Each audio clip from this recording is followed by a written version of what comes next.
Praise the Lord. ദൈവത്തിൻ്റെ അതിപരിശുദ്ധമായ നാമം വാഴ്ത്തപ്പെടുമാറാകട്ടെ. ഉൽപ്പത്തി പുസ്തകം 37 അധ്യായം 33 വാക്യത്തിൽ, അതിദുഃഖത്തോടെ എൻ്റെ മകനെ ഒരു ദുഷ്ടമൃഗം കടിച്ചു കീറിക്കഴിഞ്ഞു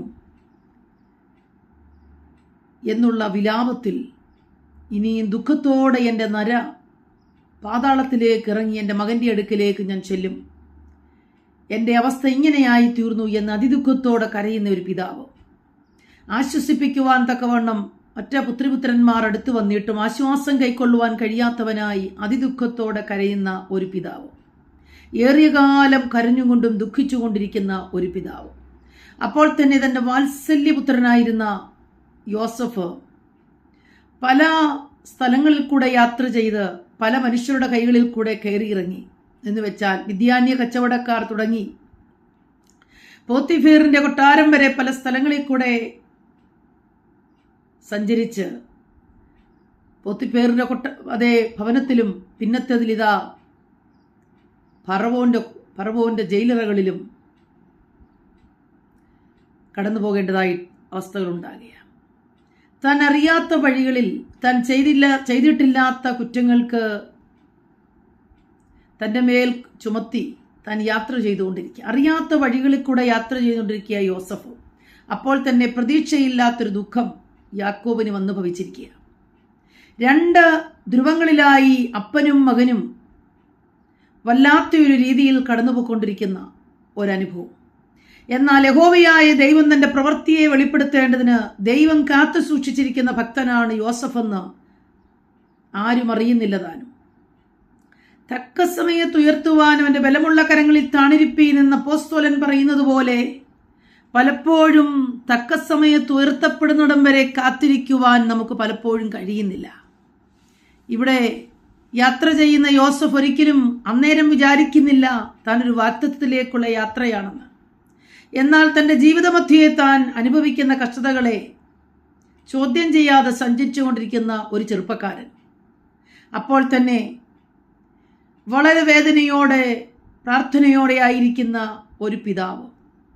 പ്രിയപ്പെട്ടവരെ, ദൈവം ഉയർത്തുന്ന സമയമായപ്പോൾ സാധാരണക്കാരിൽ സാധാരണമായതിൽ കവിഞ്ഞൊരുയർച്ച മകനും, ജീവിതത്തിൽ ഒരിക്കലും ഇനി ലഭിക്കയില്ല എന്ന് പറഞ്ഞൊരു സന്തോഷം പിതാവിനും ലഭിക്കത്തക്ക രീതിയിൽ ദൈവം തൻ്റെ പ്രവൃത്തിയെ അയക്കുക. യോസഫിത ഫറവോന്റെ കൊട്ടാരത്തിലെ 2ാമനായി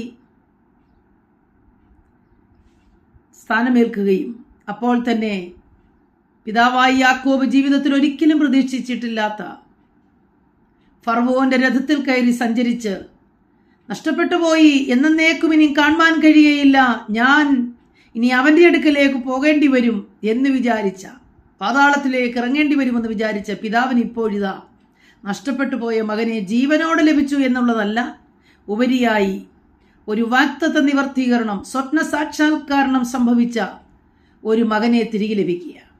മകനെ മാത്രമല്ല, മകനെയും അവൻ്റെ മക്കളെയും കാണത്തക്ക രീതിയിലുള്ളതായ ഒരു ദൈവപ്രവൃത്തി ദൈവം ചെയ്തു കൊടുക്കുക. പ്രിയപ്പെട്ടവരെ, ഒരു നാളിൽ ദൈവത്തിനു വേണ്ടി നിലനിന്നു ദുഃഖങ്ങളുടെയും സങ്കടങ്ങളുടെയും വഴികളിൽ കൂടെ യാത്ര ചെയ്യേണ്ടി വന്നു. എന്നാൽ അത് എന്നേക്കുമുള്ള അവസാനമല്ല എന്ന് ഓർത്തുകൊള്ളണം. തലമുറകൾ നിമിത്തമായി ഖേദിച്ച് ഈ തലമുറ നഷ്ടമായി പോയല്ലോ എന്ന് വിചാരിക്കുന്നുവോ? ഇല്ല. കർത്താവ് ഒരു വഴിയിലേക്ക് എത്തിക്കുവാൻ ദൈവം അവനെ യാത്ര ചെയ്യിപ്പിച്ചുകൊണ്ടിരിക്കുക. അവൻ്റെ യാത്രയെ ദൈവം സഫലമാക്കും. അവൻ്റെ യാത്ര സഫലമായ ഒരു യാത്രയായി മാറും. പ്രതീക്ഷിക്കാത്തൊരു നന്മ നമ്മെ കാണിക്കുവാൻ, പിതാക്കന്മാരെ കാണിക്കുവാൻ ദൈവം പുത്രനെ യാത്ര ചെയ്യിപ്പിച്ചുകൊണ്ടേയിരിക്കുന്നു. ഇന്ന് രാവിലെ സമയം എന്നെ കേൾക്കുന്ന പ്രിയപ്പെട്ടവരോട് ദൈവത്തിൻ്റെ ആത്മാവ് പറയുന്നു, ചില വിഷയങ്ങളെ ചൊല്ലി, അല്ല തലമുറകളെ തന്നെ ചൊല്ലി ഖേദത്തോടെ വേദനയോട് ഇതിൻ്റെ അന്തമെന്താകുമെന്ന് ചിന്തിച്ചു, അല്ല ഇനി എനിക്ക് മടക്കി ലഭിക്കയില്ല എന്ന് ചിന്തിച്ചു, ഒരു നന്മ കാണുവാൻ ഈ പുത്രൻ മുഖാന്തരം എനിക്ക് കഴിയുകയില്ല എന്നും വിചാരിക്കുന്നുവെങ്കിൽ, അതിൽ നിന്ന് വ്യത്യസ്തമായി പരിശുദ്ധയാത്മാവ് ഇന്ന് രാവിലെ നമുക്ക് വേണ്ടി വൻകാര്യങ്ങളെ ചെയ്യാൻ പോകുകയാണ്. നിങ്ങളുടെ നരയെ ദുഃഖത്തോടെ പാതാളത്തിൽ ഇറക്കുവാനല്ല ദൈവം ആഗ്രഹിക്കുന്നത്. യോസഫിന്റെ പിതാവെന്ന വലിയൊരു സ്ഥാനമാനം ഫറവോന്റെ മുമ്പാകെ ലഭിച്ചിട്ട്, നിനക്കിഷ്ടമുള്ളിടത്ത് പാർത്തുകൊള്ളുക, നിനക്കിഷ്ടമുള്ളത് ചെയ്തു കൊള്ളുക എന്ന് പറയുന്ന ഒരു സ്വാതന്ത്ര്യത്തിൻ്റെ അനുഭവം കർത്താവ് നമുക്ക് വേണ്ടി നൽകി തരാൻ പോവുകയാണ്.